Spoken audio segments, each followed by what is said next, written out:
Welcome to the Heavy Duty Parts Report. I'm your host, Jamie Irvin. In this episode, we're going to talk about what it takes to be a successful parts manager, what some of the common areas parts managers struggle with and what we can do about it, and why being a great parts technician does not automatically make you a great parts manager. Let's get into it.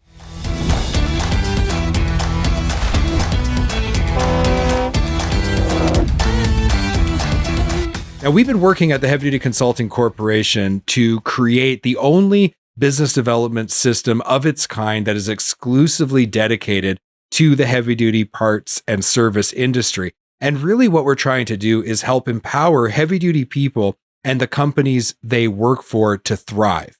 Now, education is a big part of this initiative. And the podcast, really, the Heavy Duty Parts Report, was the first step in putting this initiative together. You know, we produce these episodes. We have created a platform for industry experts and heavy duty parts people to really share their expertise with the entire industry. So that part we've been doing for a long time.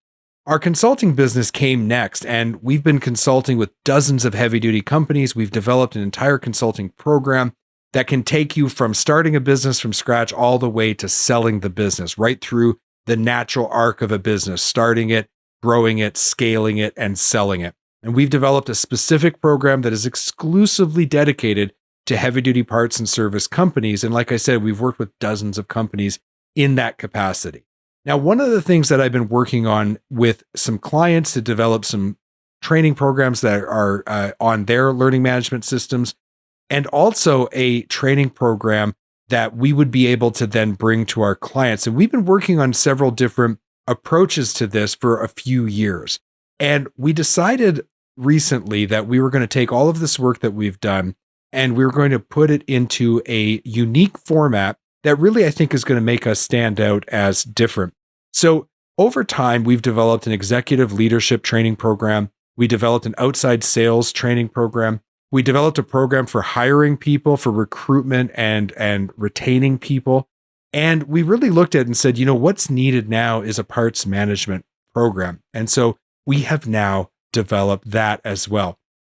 So I'm really excited to talk to you about these training programs that are available, and more specifically about this parts management training program. What makes our training programs unique? Well, unlike some online training programs that are kind of a self-paced learning and people can do it on demand, there's definitely a time and place for that.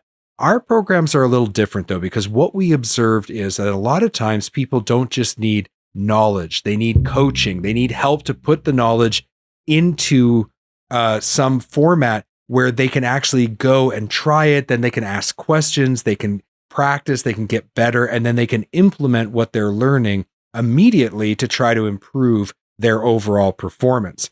And so that is exactly how we have structured our training programs. Instead of an online program, we are going to still do it remotely through video calls, but we are going to meet with your people for 13 weeks in a row, an entire quarter.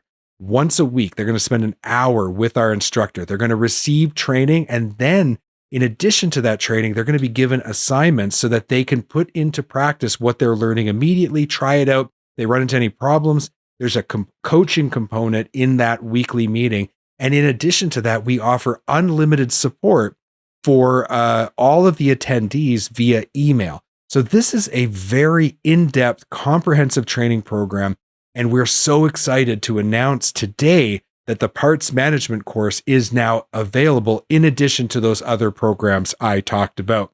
Pricing ranges depending on how many people you have enrolled in the program.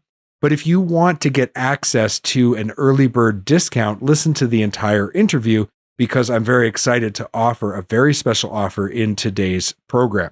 It's time to hear from our sponsors. And after our break to hear from our sponsors, we're going to have our interview with one of the individuals that was instrumental in the development of our parts management course. We'll be right back. Are you deferring maintenance because of filter cost or availability? Or worse yet, are you trading down to no-name filters to try to save a few bucks? Either way, you're rolling the dice. The good news, there's a new premium filter option for fleets, Hanks Filtration.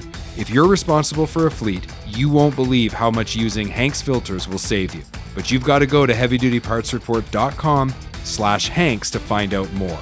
That's heavydutypartsreport.com/HENGST. Head there now. At Diesel Laptops, they go way beyond diagnostic tools. They are your complete shop efficiency partner. From diesel technician training to complete repair information, parts lookup tools, and robust technical support, they are there to support you every step of the way. Learn more and download your free starter pack today by visiting diesellaptops.com. That's diesellaptops.com. HDA Truck Pride is the heart of the independent parts and service channel. They have 750 parts stores and 450 service centers conveniently located across the US and Canada.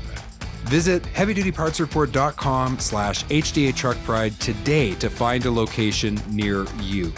Again, that's heavydutypartsreport.com/HDA Truck Pride, and let the heart of the independent service channel take care of your commercial equipment.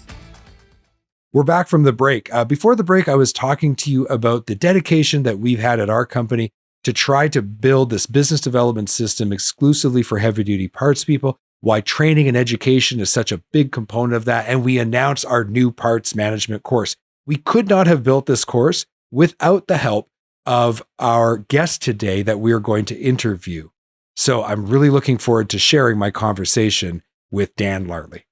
My guest today is Dan Larley, Parts Director at Falcon Equipment. Now, Dan has worked his entire 20-plus year career in heavy-duty parts. He has worked in the warehouse. He's worked on the parts counter. He's been an assistant manager, a branch manager, and now a parts director.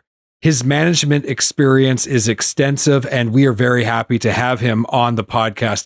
Dan, welcome to the Heavy Duty Parts Report. So glad to have you here. Hey, Jamie. Thanks for having me. It's good to see you. Good to see you as well. Now, for some of you already know this, but for most, they won't know this. Dan and I are actually brothers, and it only took 330 plus episodes to get you on the podcast. Yeah, thanks for that. Yeah, you should have been like episode 1, right?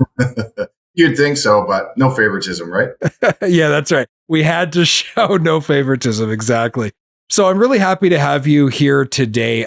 We're talking about parts management, and I wanted to start our conversation off today talking about parts management, specifically the key areas that are critical to success in that role. So let's kick it off with this, Dan.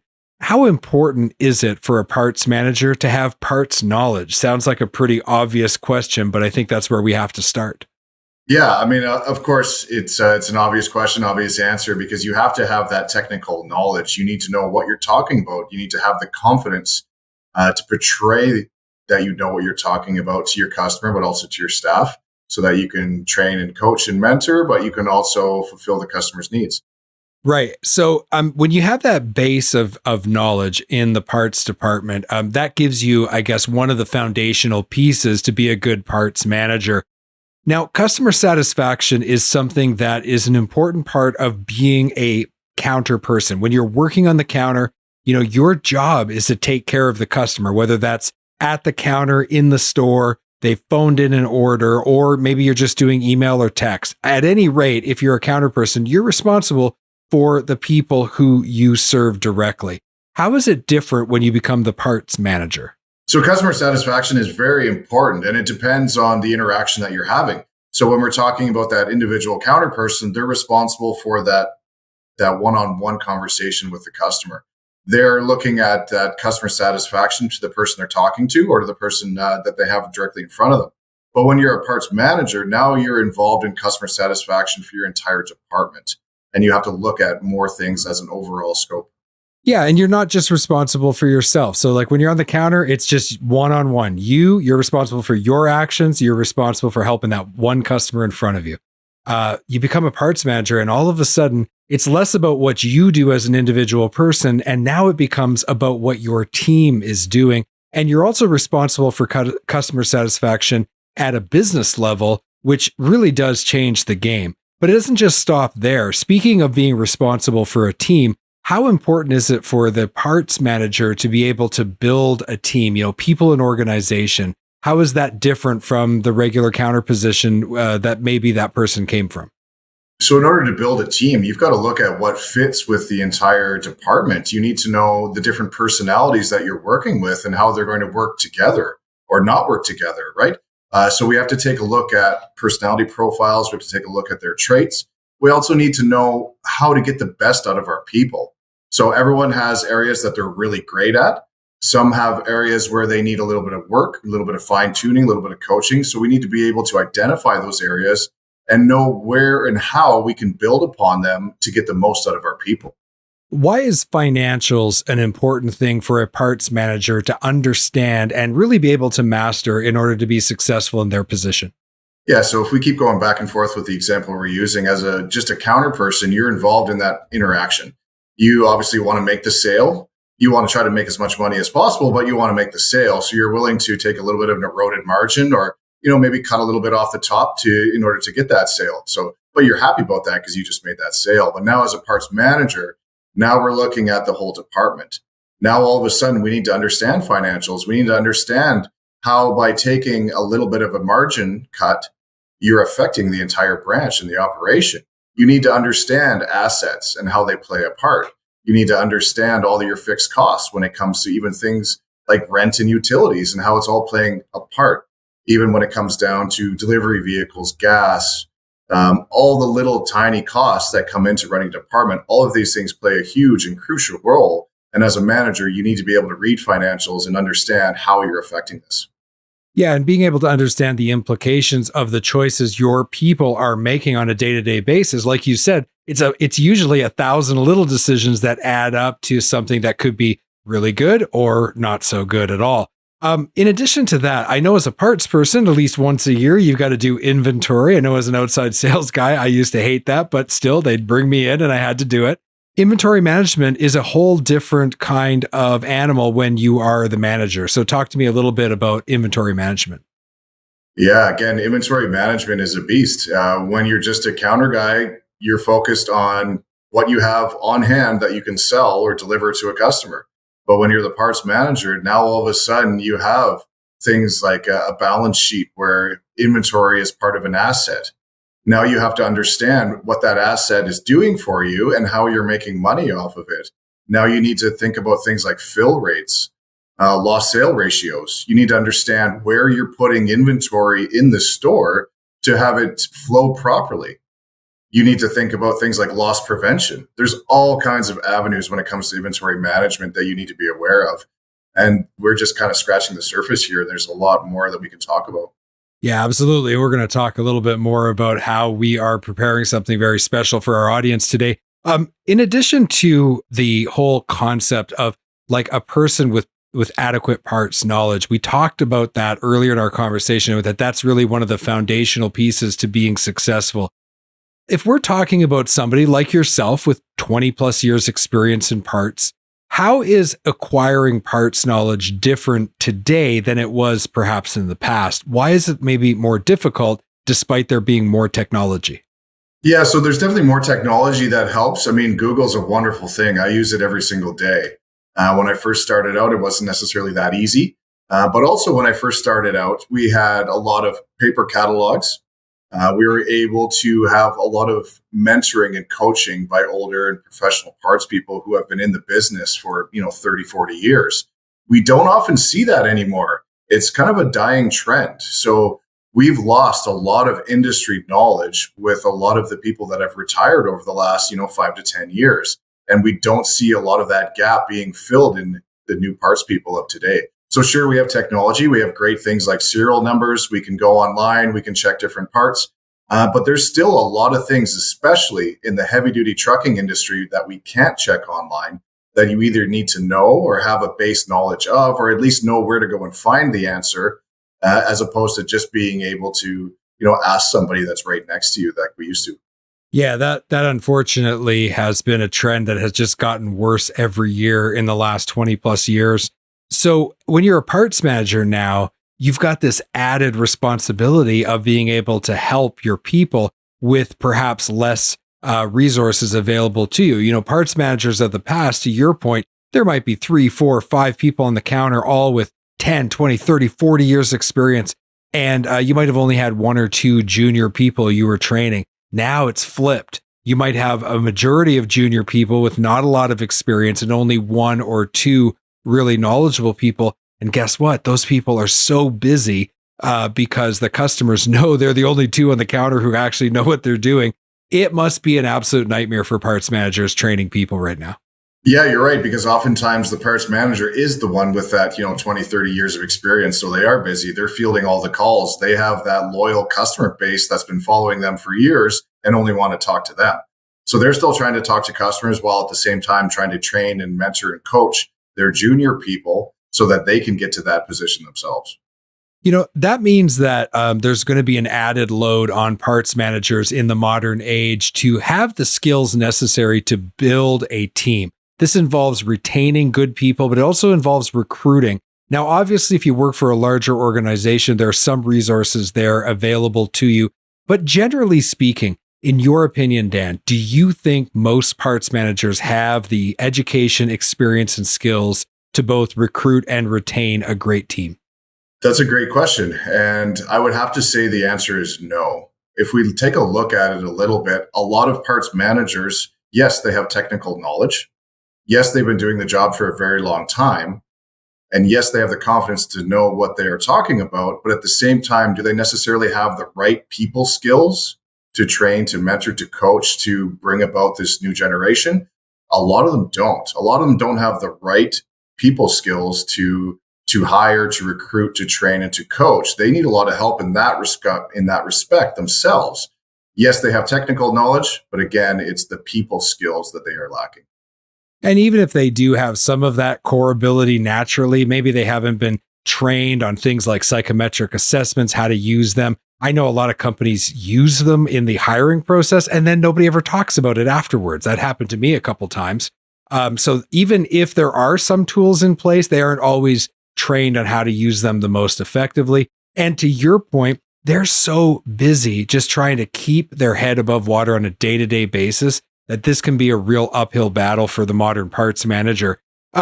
Going back to that thing where we were talking about things like financials and inventory, can you go into greater depth? Why would a parts manager who isn't maybe the CEO, isn't part of the financial department, why do they need a good understanding of things like income statements, balance sheets? Why do they need to know about return on assets, sales mix, and other financial metrics like that? Well, when you become a manager, you have to start taking a look at the financials and how you're affecting them, because while you may not be either in the accounting department or one of the leaders like a branch manager, but you're still responsible for that. You still need to have those answers when the question is being asked of you, because you directly involve the outcome on a day-to-day basis. So when you're asked, why sales are down and inventory is up, you need to have an answer for that. If there's a specific marketing program or a seasonal program that you're putting in place and you brought in extra inventory to accommodate for this seasonality, you need to be able to explain how that's going to affect how much interest and flooring rate that's going to take on for the branch, how much extra income you're putting out into that asset, and what your plan is in order to get that proper ROI based on, what that marketing initiative is. So all of these things come into effect, and you really need to know the numbers and how it affects the bottom line each and every month. So all of those things play a part in it. One thing I've seen a lot is the frontline employees don't seem to have a good grasp on the why behind certain strategic objectives. And so I think if you're in that middle management position, like parts managers and branch managers often are, having that ability to say, look, we have to make these decisions to be consistent with the overall strategic initiatives laid out by our leadership this year. And just having that understanding, it helps you to communicate to your frontline people why you need them to do certain things at certain times, why they can't, to your point, cut margins, to certain levels. And if you've got that base knowledge and you can work in those financials and be proficient in it, you don't have to be an accountant or a CFO, but you have to have that base knowledge to be able to kind of make sure that your management decisions and your frontline employees who report to you are able to do things that are consistent with the overall strategic objectives. I'm sure you've encountered that yourself. Yes, absolutely. I've had lots of those experiences myself where we've had to been able to communicate properly to our teams what's being asked of us. So all of branch managers and assistant managers, parts managers, everybody has their own metrics, has their own KPIs that they need to be able to hit every single month, every single quarter and year. So we need to be able to communicate that to our teams properly, but we also have to get their buy-in of it. So we have to be able to explain it to them. We have to be able to understand what those metrics are through the financials. So if you don't understand it, how are you properly going to communicate that to your team? So that's a big thing of why this base knowledge is very important. Yeah, 100%, 100%. So when it comes to inventory management, what are some of the hurdles that parts managers are experiencing today that make it particularly difficult to keep their inventory in line with strategic objectives? So, I mean, we don't necessarily like to keep talking about the pandemic, but it did kind of have a cascading effect a couple of years ago when it came to lead times. It absolutely decimated the market.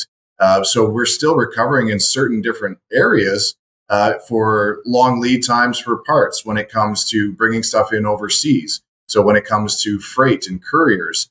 So we're still trying to take a look at this in a lot of different facets. So we have to look at proper bulk purchasing from our different vendors and suppliers so that we can leverage the best cost that we can. Oftentimes, you taking into account for discounts and other things that we can get, whether it's free freight. But we have to take a look at how much inventory we can handle if we're doing these larger orders. So we have to look at fill rates. We have to look at lead times. We have to look at seasonality, when things can come in and how long it's going to take for them to come in. And then we have to look at our customer base and what their needs are. So there's a lot of individual components that go into it to have the proper mix of inventory in place. And that's just scratching the surface of what we have to do when it comes to larger warehouses, larger departments, not just an individual store. Yeah, I agree 100%. And not only are we still dealing with the hangover, if you will, or the after effects of the pandemic, but we also have these geopolitical things that are happening that are causing policymakers in the United States to make significant changes to things like tariffs that are going to have an adverse effect on pricing. So we've had the pandemic and the supply chain collapse followed by inflation. And now we've got these policies that are being influenced by geopolitical moves by different countries that are really radically changing the landscape of your inventory costs. And you can quite easily get stuck with a container load of product at the wrong price, which is devastating to your numbers. It really is. Absolutely. There's a lot of times where we're quoted a certain price, but based on lead times, it doesn't come in for 6 or 8 months. And then all of a sudden you're being charged what that today's rate is, not what you were quoted back then. That along with extra freight costs, fuel surcharges, all kinds of extra tariffs, depending on which country you're bringing it in from. It all really is affecting our bottom lines, especially when it comes to inventory management. It's now time for us to talk about a special offer for our listeners. So, Dan, when we started the podcast, we always wanted to provide that educational content and have subject matter experts like yourself on the show. But now that we are operating the Heavy Duty Consulting Corporation, we have started to develop very specific training programs that take it to a whole other level. And we are so excited to announce that we have developed a parts management training program in collaboration with none other than yourself, Dan. And we are very excited to offer our listeners an early bird special. So the first 10 companies that sign up to this training program are going to receive a 20% discount over the regular price. Pricing is based on the number of employees you enroll. So if you want to talk to us about that, I want you to head over to heavydutypartsreport.com/PMT. Now, PMT stands for Parts Management Training. That's heavydutypartsreport.com/PMT. You're going to be able to book a meeting with myself, and we will talk through the details and get you your quote and get you that 20% discount. Now, this is a 13-week training program where I'm going to meet with you once a week, and I'm going to provide you with 1 hour of training and coaching to your parts managers. We're also going to offer you unlimited email support during the duration of the course, and your parts managers are going to receive weekly assignments to ensure that they're grasping the concepts and to give them an opportunity to put what they're learning into action right away so you can start getting a positive return on investment for investing in this training program. I also would like to just kind of let people know that Dan's a subject matter expert. He contributed to this program, and without him, we wouldn't have been able to really build it. And I have a funny feeling he might be available from time to time to help parts managers, but you're going to have to sign up to find out. So again, head over to heavydutypartsreport.com/PMT. That stands for Parts Management Training. heavydutypartsreport.com/PMT. Links are in the show notes. So Dan, that's an exciting announcement. And thank you so much for your participation, not only in our conversation today, but also in the development of our parts management course. We would not have been able to do it without your support. Dan, I'd like the listeners to have an opportunity to get to know you a little better. And really, I'd like an opportunity to share a little more about your personal story, how you got into the industry. What was your pathway to being in a director role? Yeah, absolutely. We can break it down a little bit because when I was younger, since you brought up the fact that I'm your brother, I had. The truth is going to come out. Yeah, I had a fun introduction into heavy duty because it was summertime. I'd come to visit you and you'd put me to work, right? We were relining brake shoes at the time. We're rebuilding air valves. And there was even some fun when I was making too much noise and you put me outside in the rain.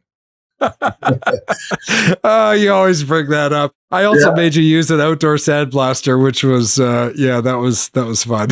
Yeah, it was fun. And, you know what? Dan, listen, when I started at Contech, they put me on a sandblaster for what was at least 3 days just to see if they could break me. So, I had to pass on the introduction to heavy duty the same way I learned. How else was I going to do it? And you were my brother. I had to do it. Yeah, to a teenager outside in the rain. That was great. Yeah. Yeah, you still haven't let it go. No. But no, it was good because it honestly did give me an introduction into the heavy duty trucking industry and something that I've appreciated and something that stuck with me, obviously, throughout my entire career. It gave me that kind of first taste of it, and I did actually enjoy it. So when I turned 18, I started in the industry myself. I started doing outside sales. I did that for a few years and I transitioned inside. So I was inside sales or parts technician. And then I became a assistant branch manager. I was actually the youngest in the company for all of Canada. And then I was able to move into a branch manager role. And I was a branch manager by the time I was 30 as well. So I've had a lot of ambition. I've had a lot of kind of running through the ropes and doing all the different roles when it comes to warehouse, parts, sales, management. And now that's led me to my position where I'm a director of parts. Yeah. And, I think both of us got the distinct advantage of being able to do all the different jobs on our way up through our career in heavy duty. We also benefited from mentoring from certain people. So Dan and I, we benefited from some of the same mentors. I'll throw out a few names. Alan Felling, general manager of Contech Products. I think about Grant Taylor, director of sales at Traction Heavy Duty. We both reported to him at one time. Ron Kane, he was an operations manager. Although I worked for him at a later date at a different company, we both benefited. And even your brief, time visiting me where I live now, when I worked at Arctic Truck, you got to meet Hank Fisher with like 50 years of parts experience. And I know yourself, you also had some mentors that helped you directly and specifically kind of stepped up at just the right time to help you move through your career. How important was it to have those mentors? And, do you think that's one of the reasons that you were able to achieve so much at such a young age? Yeah, absolutely. It's very important to have those mentors because you think about things and you get their knowledge in a completely different perspective. You get to have their years of industry experience passed down to you in a few short sentences. There's some things where I had one of my mentors, just sit me down and say, hey, listen, as a manager, you have to understand people's limitations and then be able to work around them and with them because a lot of people can't do what you can do. So that was one of the very first things that I learned as an assistant manager. And it stuck with me all these years because he was absolutely right. Just because I could do something quicker or faster than most people doesn't mean I can hold everyone else to the same standard. And vice versa when it comes to a lot of different things, right? So we have to look at it and we have to take all of those experiences from all of those different mentors. And it's really helped kind of shape the person you are because it carries with you. And then you all of a sudden end up teaching that to those people who are inexperienced and who you're trying to help mentor and coach now. Let me ask you something. I know personally some of the challenges you've had. I think, you might not want to admit it, but I've probably been a mentor to you as well over the years. I know there was many times when we were both selling parts at the same time. We had a lot of windshield time. That was awesome because we got to talk all the time and we got to kind of riff on each other and bounce different things we were running into, off each other. And I know that was a big help to me as well as I'm sure it was to you. Now, I'm specifically thinking of a time in your management career when you had a lot of opposition internally. How did you overcome those challenges? What did you learn from that time in your management career? And how would you do things differently today now that you have that knowledge? Yeah, absolutely. So, I mean, there's a lot of things that you might be told, and there's a lot of things that someone might try to teach you or show you, but a lot of things that you just have to experience for yourself and kind of work through. So I had some hurdles to overcome because there was a lot of people that weren't necessarily cooperative or that didn't like the fact that I was kind of a young manager trying to tell them what to do. So you have a lot of that kind of change management that takes into effect, and people, for better or worse, are a little stubborn and don't necessarily want to change or listen to somebody younger than them. But that is definitely all part and parcel when it comes to management. You have to take those things into account. But there's a lot of times that somebody can try to teach you that, but you have to live through those experiences in order to be able to come out on top. So how are you doing things differently as a parts director now that you've gone through those types of experiences? Because now you're not just responsible for change management at one branch. You are responsible for the entire department, which in your particular company spans many branches across Western Canada. So how did you change your approach when you got this job? Yeah, so at first, you always kind of look at what's wrong and how you're going to fix the situation. But it's not always necessarily that black or white. So now when I look at it, it's human nature. It's people. It's how you're going to affect that change, but be able to delegate it and have those people affect the change.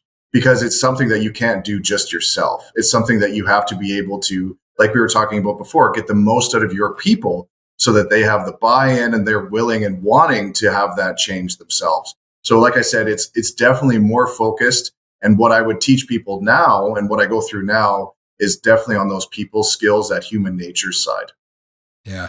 How important was patience for you to learn and develop as you became, progressively you got more responsibility, assistant manager, branch manager, now parts director? Oh, patience is definitely key. One of the things that I learned early on as well was if there's ever a situation that arises where, emotions run hot, then you have to stop, take a minute. If you want to write an email, let it play out. There's a lot of times that patience really plays a critical role. You have to understand the situation, but there's times when emotions run hot. You have a lot of different personalities and flare-ups, but you can't act at the time. So intelligence in the workplace is actually inverse to emotions. So when your emotions are flaring up, then intelligence is going down. So you have to take that time to cool off so that you can have the proper patience, answer things properly. You can respond in a better way because that's the last thing you want to do is kind of jump the gun and answer in an emotional state. Yep. Every time that I've sent an email too quickly, I've always regretted it. So thank you for your candid and open and honest answers on that. I really appreciate it. We've talked about a lot of different things today, Dan. If there's one thing that you want our listeners to really remember from our conversation today, what's that one thing? So definitely that one thing is there's always more to every situation. There's always things that we can be learning, we can be improving on, and we can be doing better in our day-to-day operations, whether it's understanding those financials, those KPIs, and those metrics, whether it's understanding people and human nature. There's always something to be learned and there's always more growth to be had. Yeah, I think that's so important. A little bit of humility goes a long way to help you be successful. And hey, I've been in this for 26 years. I run a company that, consults with other companies. I have people reporting to me and I'm learning something new every single day. It's one of the things actually that I like the most about the heavy duty parts industry, regardless of whether I was in the shop, on the floor, in the front lines, all the way up to being in an executive leadership position. I feel like every single day I've learned something new. And I really, really appreciate that about the industry. You've been listening to the Heavy Duty Parts Report. I'm your host, Jamie Irvin, and we've been speaking with Dan Larley, Parts Director of Falcon Equipment. To learn more about their company, I want you to go to falconequip.com. Links to their website is also in the show notes. They have a really fascinating company. They do truck cranes and they do a lot of interesting things in the heavy duty space. In addition to that, don't forget that this parts management training program is available now. And if you want to take advantage of that early bird special, you have to do so and be one of the first 10 companies to take advantage of that. So don't delay. HeavyDutyPartsReport.com/PMT. Dan, thank you so much for helping me build the course. And thank you so much for being on today's episode. Yeah, thanks, Jamie. It was great being here and great spending some more time with you and building this course. I think it's going to be great. I think you guys are going to really love it. Well, it was really great to have Dan finally on the podcast. And like I said, he was an instrumental part of building this parts management course. I don't think we could have done it without his expertise. So we are really, really excited to bring this to you. It's now time for our segment, That's Not Heavy Duty. In this segment of That's Not Heavy Duty, I want to talk about something that unfortunately happens all too often. Let me lay out the situation. You have an amazing parts person. They have, come up through the ranks. They started as a delivery driver. They became a junior counter person, then a senior counter person, and they are crushing it. Over time, you have people leave the company, people retire, and a management position opens up. You look around and you say, who should I promote into that position? And you pick your star parts person, or maybe your parts person with the longest running tenure. That intuitively seems like the right thing to do, but I'm telling you, that can't be the heavy duty way any longer because it oftentimes leads to a major problem.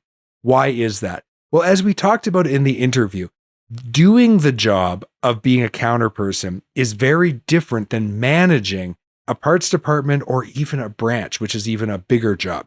These are completely different jobs and they take a different skill set to be truly successful. When you're a counter person, you have people coming to you. They're phoning you for help. They're coming to your counter. They're asking for help. There is not as much of a need to be highly assertive in that role. You have to be social, but you don't have to be that assertive because everybody's coming to you. You do need to be detail-oriented and be able to, process some detailed stuff and some complex things like part schematics and things like that. And you have to be able to understand how to identify parts. True. In the parts position, you also have to be extremely high-paced, right? Because you've got one phone on hold, the other phone is ringing. You've got maybe your cell phone in your hand, you're texting, you're responding to email, and you have 3 people at the counter. Plus you have, delivery drivers and warehouse people and other parts people. It's a really dynamic job. Now, in the management part of the business, it also has some of those characteristics, but they're in a different configuration. You need to be more assertive. You need to be social, but not as social because you actually need to be more assertive to be able to push initiatives forward. And that forces your sociability down a little bit. You have to be fast paced as well. And you have to be detail oriented, but in a different way. So just because you're good at being a parts person doesn't mean you're going to be good at managing parts people and running a parts department. And so if you want to do this the heavy duty way, you've got to identify the person who has the right traits combination in personality. They have the right education experience to step into that management role. And it's unlikely that it's going to be your star parts person. It's probably going to be one of your other parts people that are pretty good at their job, but maybe they're not excelling the way that your star parts person does. Well, that's possibly because they don't have the same personality type. And so they actually have more of what it takes to manage than to do. And so you've got to be able to identify that in a reliable way. We help people with that. So if you're interested in learning more, reach out to us. Thank you so much for listening to this edition of That's Not Heavy Duty and our episode today about parts management. If you want to take advantage of that early bird discount, you have to be one of the first 10 companies to sign up to the program. You're going to get a 20% discount. Head over to HeavyDutyPartsReport.com/PMT. That's HeavyDutyPartsReport.com/PMT. PMT stands for Parts Management Training. And have a meeting with us, but you got to hurry up because only the first 10 will qualify for that discount. Thank you so much for listening to the entire episode today. I really appreciate it. If you don't want to miss out on future content that we make, go to our website, sign up to our weekly email. We never spam you, just send 1 email a week with our new content. If you listen on your podcast player of choice, make sure that you hit that follow button for free. If it gives you the option, give us a 5-star rating and review. And lastly, if you are watching the video version on YouTube, make sure you hit the subscribe button and hit that bell notification so you never miss out. Thank you for listening, and as always, I want to encourage you to be heavy duty.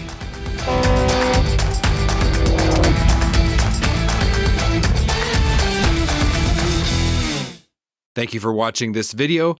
Click here to subscribe to the Heavy Duty Parts Report YouTube channel, and click here to watch another great episode.